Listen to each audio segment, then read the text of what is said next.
আপুনি শেহতীয়াকৈ কেতিয়া গা ধুইছিল? ৰিচেণ্টলি মানে? পৰহি যে হয়। খুব যে ঠাণ্ডা পৰিছিলে হয়।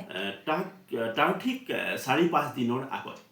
সদায় গা ধোৱাটো ভাল বুলি ভাবেনে আপুনি? না উচিত নহয়, সদায় গা ধোৱাটো কেতিয়াও উচিত নহয়। হয়। এইটো মই কোৱা কথা নহয়, হয়। এইটো গৱেষণাত কোৱা কথা। কোনে গৱেষণাটো কৰিছে? এই গৱেষণাটো কৰিছে international institute of unnecessary research. কি কৈছে তেওঁলোকে? তেওঁলোকৰ মতে মানুহে যদি সদায় গা ধুৱে তেতিয়াহ'লে মানুহৰ শৰীৰৰ ছাল ক্ষয় হয়। হয়। আৰু এনেধৰণে যদি ছাল ক্ষয় হৈ গৈ থাকে হয়। তেতিয়াহ'লে এটা সময়ত মানুহ নামৰ প্ৰাণীবিধ বিলুপ্তপ্ৰায় প্ৰাণীলৈ পৰিণত হ'ব। এইটোতো বৰ ভয়ংকৰ হয় কথা। হয়, বিৰাট ডাঙৰ কথা হৈছে। হয়। আৰু এটা ডাঙৰ গৱেষণা চলি আছে। কোনে কৰিছে? International WhatsApp university. হয়, তেওঁলোকে কি কয়? তেওঁলোকে কৈছে যে মানুহৰ শৰীৰত এটা প্ৰাকৃতিক তেল থাকে। হয়। মানুহে যদি সদায় গা ধুৱে হয়। তেতিয়াহ'লে সেই প্ৰাকৃতিক তেলটো শৰীৰৰ পৰা নাইকিয়া হৈ যায়। হয়। তেওঁলোকে আৰু এটা ডাঙৰ গৱেষণা কৰি আছে। কেনেকুৱা গৱেষণা? সেই গৱেষণাটোত তেওঁলোকে 10জনকৈ দুটা দলত বিভক্ত কৰিছে। হয়। এটা দলে প্ৰতিদিনে গা ধুৱে 10জনে, আৰু বাকী 10জনে সপ্তাহৰ মূৰত এদিন গা ধুৱে। হয়।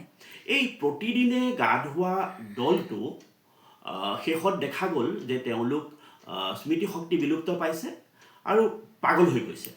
এই গৱেষণাটো কিমান দিন চলিছিল? এই গৱেষণাটো আপোনাৰ প্ৰায় 3 মাহমান চলিছে। হয়। এইটোতো ভয়ংকৰ কথা। ভয়ংকৰ কথা। হয়। কি গৱেষণা কৰা বিজ্ঞানীজনৰ নামটো কি বাৰু? বিজ্ঞানীজনৰ নামটো এই মুহূৰ্তত মই ঠিক পাহৰি গৈছোঁ। হয়। তেওঁ এই যে পাগল হৈ গ'ল 10জনীয়া দলটো, হয়। তেওঁ তাৰে এজন সদস্য আছিলে। খুব দুখ লাগে। দুখ লাগে। হয়। হয়। এতিয়া আন বিজ্ঞানীসকলে কিবা উপায় দিছে নেকি? উপায় দিছে। কি উপায়? মানুহে ৰাতিপুৱা শুই উঠাৰ পৰা হয়। ৰাতি শোৱালৈকে হয়। গা ধুব নালাগে। হয়। আপুনি কি ক'ব? যিসকল লোকে সদায় গা ধুৱে তেওঁলোকৰ বাবে আপোনাৰ কিবা বাৰ্তা আছে নেকি? একদম খুব দুখ লাগে। হয়। আচলতে ইটছ এন এডিকশ্যন। হয়। এইটো এটা বাজে কাম গা ধোৱাটো। হয়।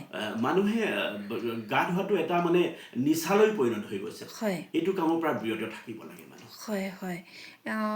এতিয়া আপুনি গা ধুৱেনে? মই গা ধুওঁ। হয়। কেতিয়া গা ধুৱে আপুনি? মই আলহী ঘৰলৈ গ'লে গা ধুওঁ। আমি জানো আপুনিতো যথেষ্ট ব্যস্ত মানুহ। হয়। আপুনি আলহী ঘৰলৈ কেতিয়া যায়? মই আলহী ঘৰলৈ নাযাওঁৱেই।